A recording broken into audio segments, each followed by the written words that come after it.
इंसान अपने पास जो कुछ है उसकी कद्र नहीं करता। मन को हमेशा दूर से आने वाले ढोल सुहावने लगते हैं। ऐसा ही समीर है जो गांव की ताजा हवा और शांति छोड़कर शहर में बसना चाहता है, मिट्टी की खुशबू से दूर रहना चाहता है और शहर का धुआं खाना चाहता है।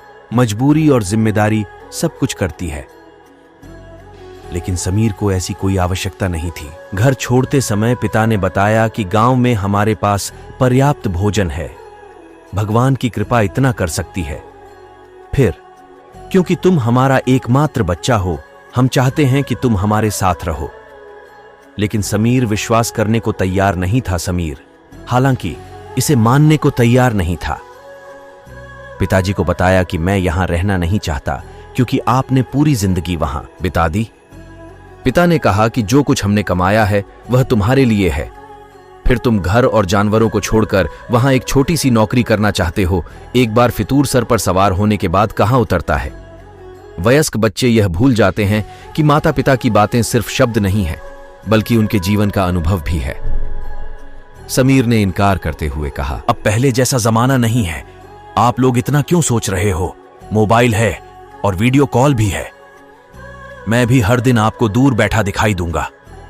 समीर ने इनकार कर दिया और शहर में एक छोटी सी सरकारी नौकरी करने लगा। 8 से 10 घंटे काम करने पर उसे 15,000 रुपये मिलते थे।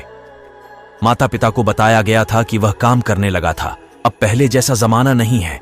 आप लोग इतना क्यों सोच रहे हो? मोबाइल है और वीडियो कॉल भी है। मैं भी हर दिन आपको दूर बैठा दिखाई दूंगा। समीर ने इनकार कर दिया और शहर में एक छोटी सी सरकारी नौकरी करने लगा। 8 से 10 घंटे काम करने पर उसे 15,000 रुपये मिलते थे।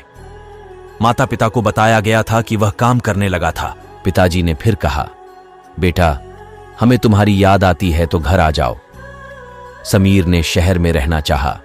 समीर की मां भी परेशान थी, लेकिन उसके पिता ने उनसे कहा कि उसे अपने मन की बात करने दो। वह कुछ दिनों में वापस आ जाएगा और हमारे अनुभव से चलेगा। उसे अपना अनुभव भी तैयार करने देना चाहिए। घर में जहां मैं अपनी मर्जी से काम करता था, उसे किसी का भी नहीं। लेकिन फिर समीर को कुछ अधिक काम करना पड़ा। प्राइवेट नौकरी में समय नहीं था।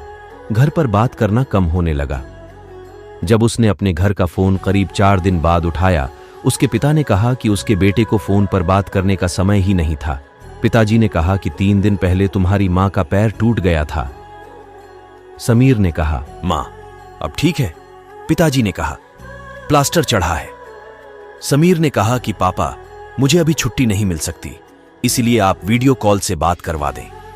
गांव में ठीक से नेटवर्क नहीं होने के कारण वीडियो कभी कभी रुकता है, कभी कभी दिखाई देता है।